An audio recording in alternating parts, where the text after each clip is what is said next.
Salam, selamat pagi Bapak Ibu, Saudara-saudari yang dikasihi oleh Tuhan kita Yesus Kristus. Senang sekali pada saat ini saya bisa berjumpa kembali dengan Bapak Ibu sekalian. Bagaimana kabarnya pada hari ini? Saya harap kita semua selalu sehat dan terus bertumbuh imannya dalam Tuhan. Jemaat yang dikasihi oleh Tuhan kita Yesus Kristus, dalam kehidupan ini pasti kita pernah merasakan yang namanya kegagalan. Kita juga pasti pernah merasakan yang namanya sakit hati.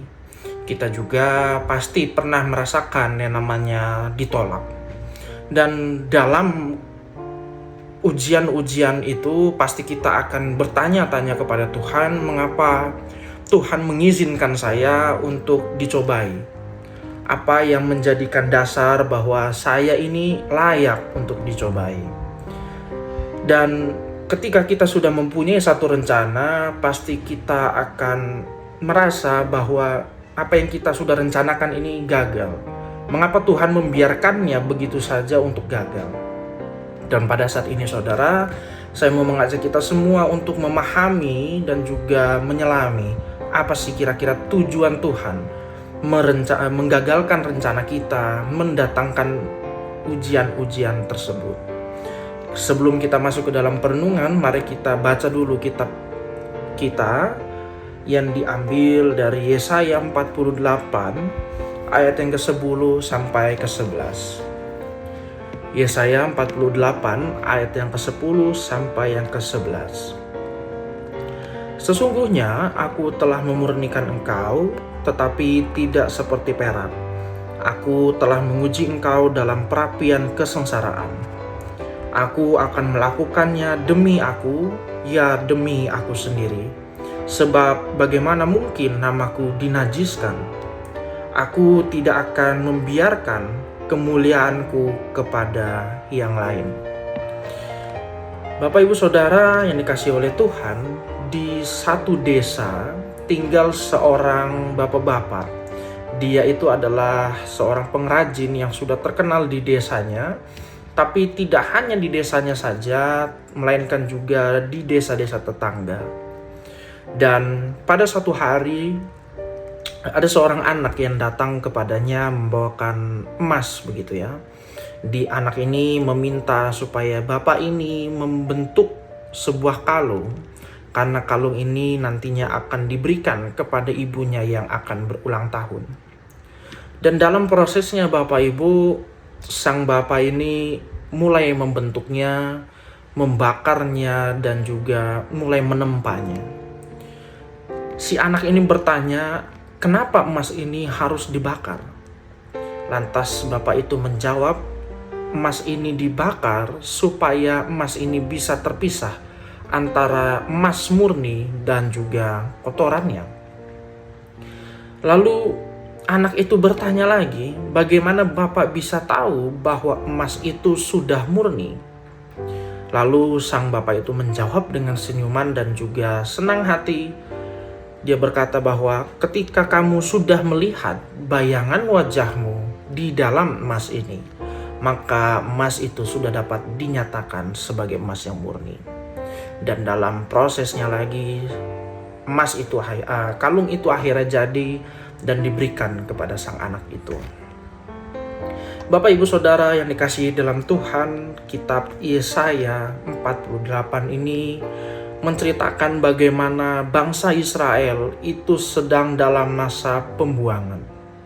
Mereka dalam masa yang sulit, mereka sedang mengalami kesusahan. Dan dalam masa pembuangannya saudara, dia juga dipimpin oleh satu raja yang namanya adalah Raja Nebukadnezar kedua. Dan Raja Nebukadnezar ini saudara dikenal sebagai pemimpin yang kejam. Dia juga dikenal sebagai pemimpin yang suka memaksa. Tetapi saudara, meskipun bangsa Israel ini penuh dengan ujian, penuh dengan tekanan, Tuhan tetap bekerja melalui masa tergelap itu demi namanya dan kasih setianya yang tak pernah berubah. Di dalam ayat ke-10 saudara dikatakan bahwa sesungguhnya aku telah memurnikan engkau namun bukan seperti perak, tetapi aku telah menguji engkau dalam dapur kesengsaraan. Kata memurnikan di sini saudara menandakan bahwa Tuhan itu benar-benar memproses kita dengan sedemikian rupa. Tuhan ingin kita benar-benar bersih dan layak untuk datang kepadanya. Dan ketika ayat ini nantinya akan bersinggungan dengan ayat ke-11, Tuhan sudah bisa memastikan bahwa umat yang datang kepadanya itu sudah dalam keadaan yang bersih. Kata bukan seperti perak saudara ini menandakan bahwa apa yang Tuhan sedang kerjakan ini benar-benar proses yang luar biasa. Karena seperti yang kita ketahui bahwa emas itu mempunyai titik panas yang berbeda dengan titik panas perak itu sendiri. Jadi titik emas ini jauh lebih panas daripada titik perak. Sehingga apa yang Tuhan rencanakan, apa yang Tuhan lakukan melalui pencobaan-pencobaan ini saudara, itu menandakan bahwa Tuhan itu sedang memaksimalkannya. Tuhan benar-benar ingin bahwa orang-orang yang datang kepadanya atau umat pilihannya ini menjadi umat yang kudus dan layak di hadapannya.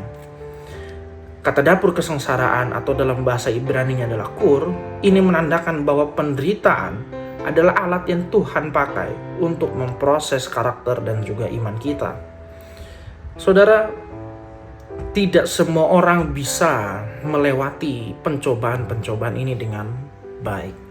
Bahkan ada beberapa orang di tengah-tengah prosesnya ini sering mengalami yang namanya keputusasaan. Mereka berpikir bahwa Tuhan itu sudah tidak sayang lagi kepada kita. Tapi saudara perlu memahami dan mengetahui bahwa Tuhan sayang kepada kita. Ketika kita memikirkan bahwa sekiranya Tuhan ini sepertinya tidak sayang kepada kita. Karena pikiran-pikiran tersebut itu kadang datang dari keputusasaan kita. Ketika kita putus asa, maka kita selalu berpikir bahwa Tuhan itu tidak pernah sayang sama kita. Kenyataannya saudara, Tuhan tidak pernah sekalipun meninggalkan umatnya. Dalam ayatnya yang ke-11 dikatakan apa? Kata aku akan melakukannya oleh karenaku.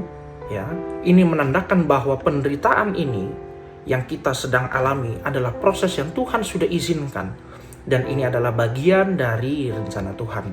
Jadi segala pencobaan kita ini Tuhan izinkan. Ingat, Tuhan mengizinkan kita untuk dicobai.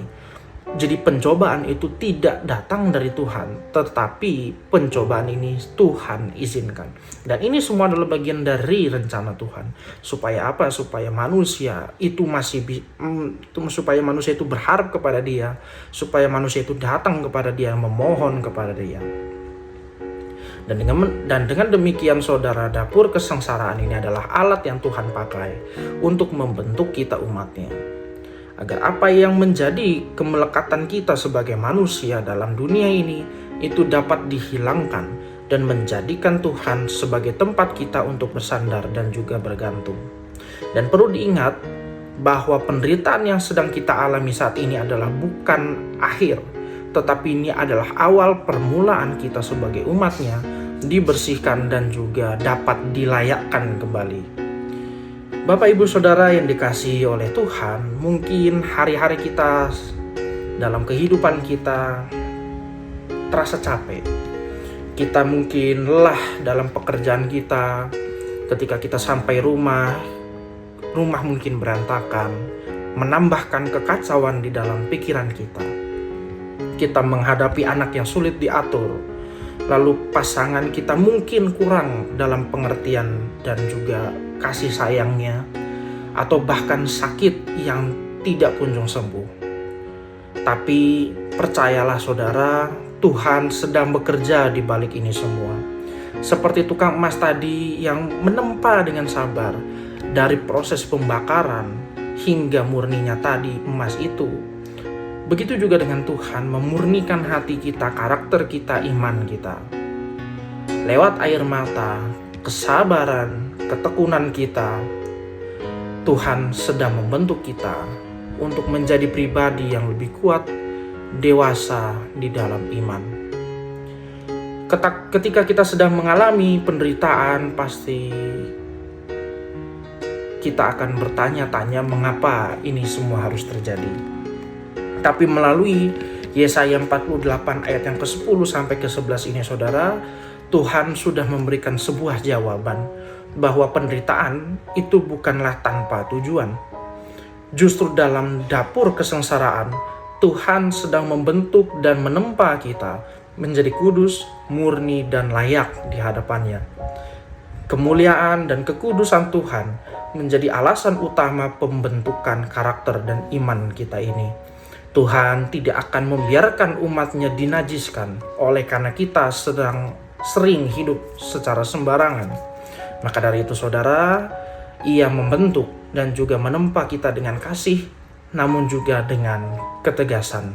Kiranya firman Tuhan ini dapat menguatkan kita dan juga dapat memulihkan kehidupan kita, supaya ketika kita menjalani kehidupan kita, kita dapat mengerti dan memahami bahwa setiap apapun yang kita hadapi ini ada tujuannya. Dan Tuhan tidak pernah meninggalkan kita semua.